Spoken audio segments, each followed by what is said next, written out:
Hello beautiful people, thank you for joining me on my YouTube channel.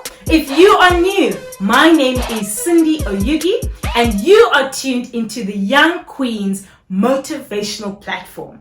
Now over here we look at everything to do with the hustle, ownership and motivational coaching.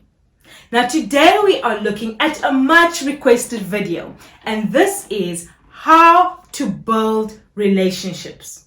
Now if you too have got a topic that you would just love for us to explore on this channel, that's amazing. We would love to hear from you. All you have to do is send us an email to the email address provided below, and who knows, that could be the next subject topic. Now, relationships is a topic that has been around for centuries and centuries before us, and I'm sure you'll agree it will be there for centuries and centuries after us as well.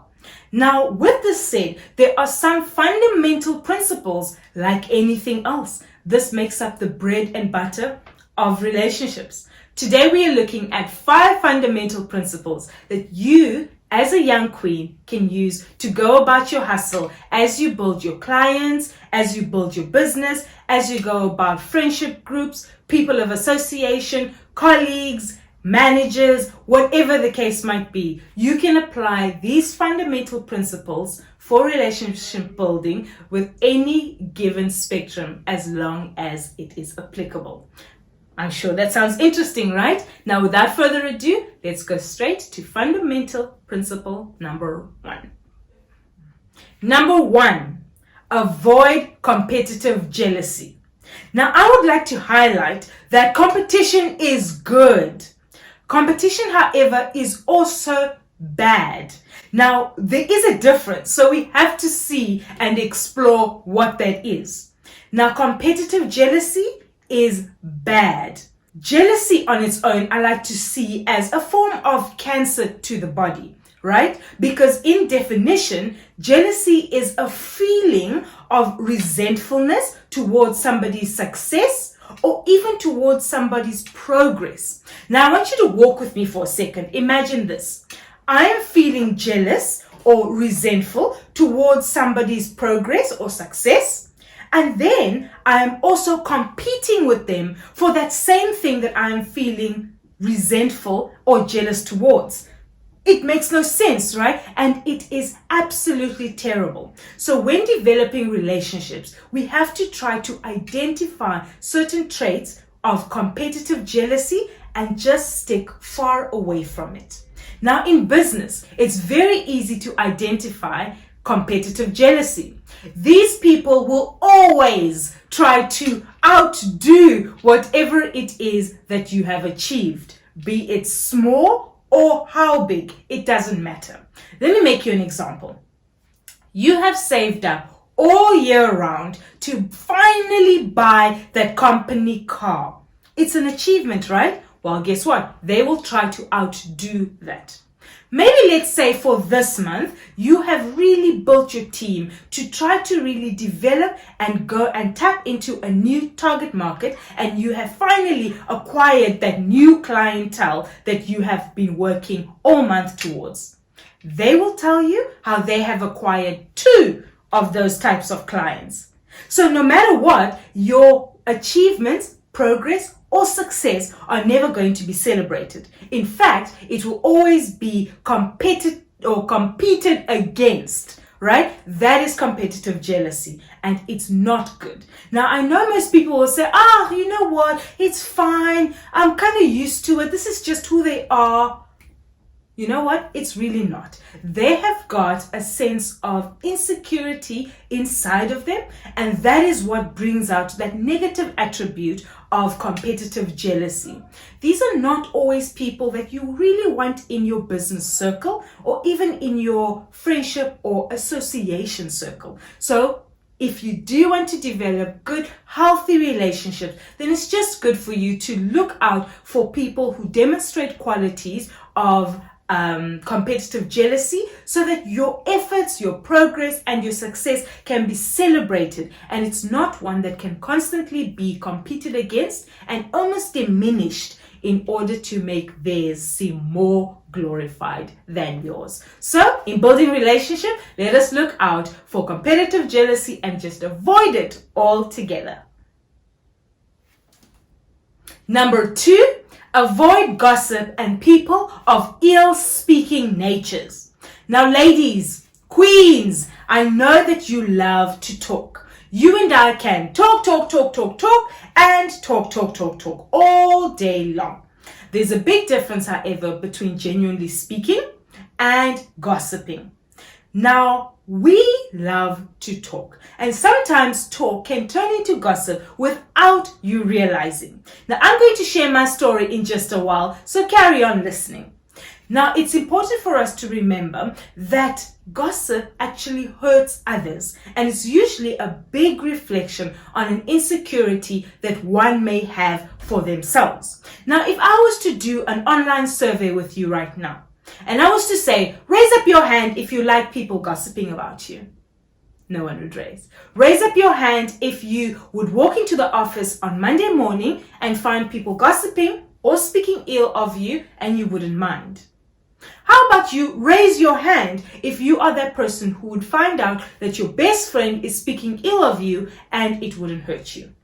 I'm sure that 99% of the people listening or that are on this online survey would not have put up their hand for any of the 3 options. Why? Because nobody likes gossip. Nobody likes it when it's turned on them. Now, people who speak bad about others or are ill-speaking other people's name in the name of gossip usually have an insecurity about them, and it usually is a way to make them feel better about themselves. Now, like I said, let me share my scenario and what happened in my case. I solemnly swear to tell the truth and nothing but the truth. Now, I was a friend of a group of best friends. The best friends would always go out together, they would eat together, they would go on double dates, hiking, blah, blah, blah. All of the normal things that best friends do, right? Now, I will be honest and say that there was one friend that I didn't particularly like, and the other I did. So what would happen in my scenario is that me as an outsider, the friend that I did like, every time she would go out with the circle of best friends, she would come back and give me feedback about how it went. But none of it was ever anything smooth. It was always in the form of gossip. And I just loved to entertain this. I wouldn't say anything that was derogative or that was nasty about the person that she was speaking about, but I would simply listen. And because I liked her, I absolutely loved to hear this gossip about the person that I didn't like. And I just entertained it, and I would look forward to these conversations just because it felt like I had some kind of ammunition towards this person if they ever messed with me, right? I know. It's shameful. Now, my man had to sit me down and say, actually, Cindy, is this really the kind of friend that you want to consider as a friend? If they are doing that to their best friend, imagine what they say about you. And that was a big heads up for me. And ever since, I had to really collectively make sure that my conversations with others that I'm holding and that I'm receiving are actually not conversations that are turning into gossip. And ever since, I no longer have these conversations with this friend, but it just made me realize, and it's a big realization for all of us, even as you're listening, maybe you can identify how conversation can easily turn into gossip without you realizing, or just from you actually entertaining all of it and feeling like, woo, this is drama, I love. Just tell me. It's like an online series that you just consistently opening yourself to. So if you have been in a situation like the one that I have just shared, then do go ahead and tell me on the comment section. Like I said, I no longer speak with this friend, right? Because conversation is nothing but negative, and I actually personally don't trust them. Do you think that I did the right thing, or would you have handled it any differently? Go in the comments and let me know about this particular one with avoiding gossiping and people of ill-speaking natures. And can you imagine, the friend would never have known that the best friend speaks about them to me in this way. But I'm very curious. Go ahead in the comment section and let me know what you think. Did I handle it correctly, or would you have done anything different? Number 3, practice forgiveness. Now, an essential part of life and of relationship building is the ability to practice forgiveness. Now, people are not perfect. They are going to do wrong against you. They are going to offend you. But what are you going to do? Deny all of them of forgiveness? No, of course not. Now, forgiveness is something that you release. By forgiving somebody else, you let go of that burden of having to constantly think about whatever it is that was caused as an offense to you. I always say that if somebody has got the courage to own up to what it is they have done wrong, and they have got the braveness to come and give it to you in the form of an apology, then that person is worthy of forgiveness. Can you imagine if you did not get along with your in-laws, for example, and down the line they apologized and you absolutely refused to forgive them? Every time you would come face to face with your in-laws, there would just be that tension and just that animosity inside of you going on because of lack of forgiveness. So forgiveness is an important aspect of really developing relationships, be it personal relationships or those in the workplace. Also, forgiveness in the workplace is something that many people find much easier to actually practice than in their real life. Did you know that? Now, this is because the workplace is governed by rules and regulations, by policies and expectations. And many people actually find it much easier to deal with others in those environments than in personal capacity. We're going to speak about this a little bit later, but this was an absolutely interesting statistic to see. I would love to know from you, which relationships do you find easier to manage, especially in line with practicing forgiveness? Is it those in the workplace, or is it those in your personal capacity? Do let me know in the commentary section. I would absolutely love to get your feedback.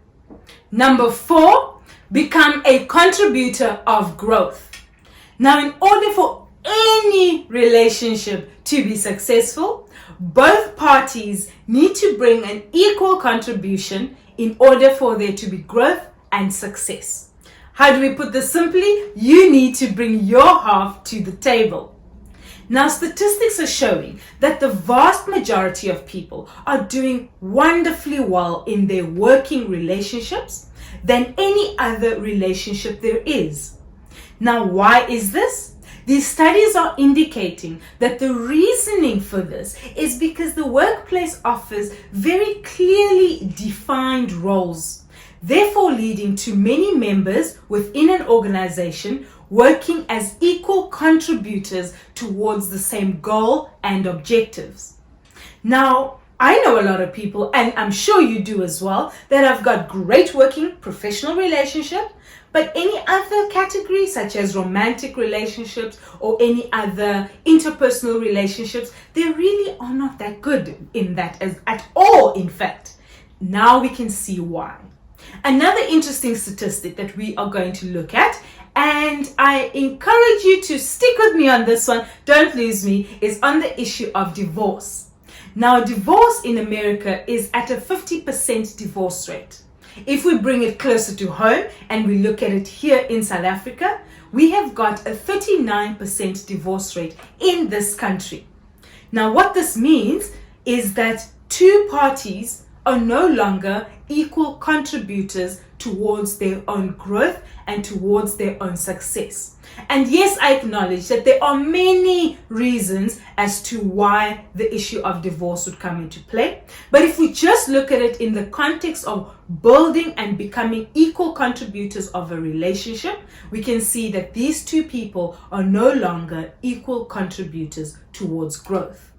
Now, these statistics are not meant to scare us because 50% and 39%, those are pretty high numbers, but they are not meant to scare us. They are meant to empower us. Now, how do we get empowered?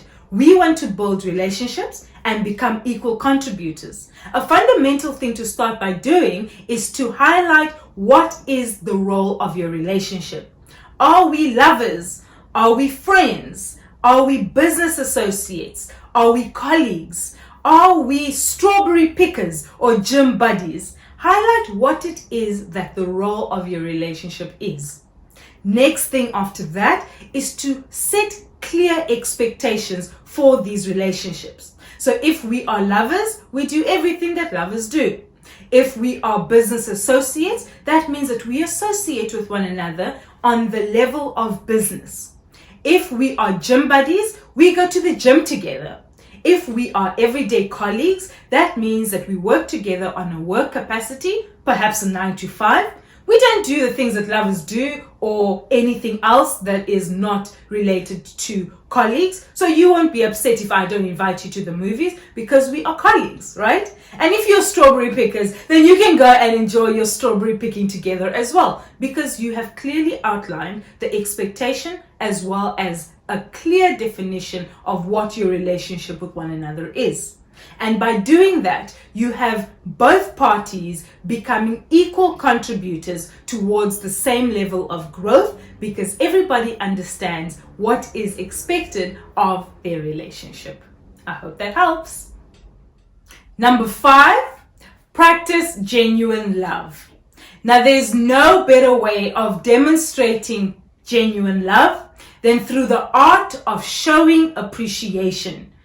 Now, the best thing about showing appreciation towards others is that it doesn't cost you anything. Now, the next time that you are trying to build and establish a relationship, whatever relationship capacity it is, try practicing by showing appreciation. If this is on a professional capacity and you are in the workplace and you see somebody doing something really great or something really extra or just something that made you go, wow, try practicing appreciation. Send them an email. If you meet them in the cafeteria, mention it and tell them how great it is. If you are on social media and you happen to come across somebody who is really putting themselves out there and is really practicing and really cultivating their craft, then send them a well done. Send them a good gesture. Show appreciation. You will really see the impact of how a simple thing like appreciation is well received. And if you're looking to build relationships, there is no better way to start than by demonstrating a level of appreciation towards others and practicing what we call genuine love. Now, I honestly believe that human beings have got good natures and good intentions. What sometimes seems to happen is that everybody is so caught up in achieving their own little goals, all right, that sometimes the level of appreciation or what we call in genuine love, it gets blurred in the background. If you are constantly trying to develop to the next level and get to the next level, sometimes you end up using and misusing the people that you are climbing to get to in order to just get to that next level of where you're going. So be careful as you're trying to reach your own objectives and goals. Don't mistreat or misuse people in the process of doing that. But what you can definitely do is practice genuine love through the art of appreciation. And that brings us to the very end of this video. Now, what I would love for you to do is go ahead to the commentary section and let me know which of the 5 fundamental principles of relationship buildings did you think was the most important? As in, if you could choose one to practice, which one would it be? I would absolutely love to hear from you. Also remember, if there is a certain subject topic that you want us to cover on this channel, then go ahead and email me on the address provided below. If it's a season for you to make some extra money, then we've got a video on some side hustles. Check out the video above. And also remember, if you haven't yet subscribed, then subscribe to the Young Queens YouTube platform. Otherwise, ladies and gentlemen, thank you so much for joining, and I will see you on the next video. Bye.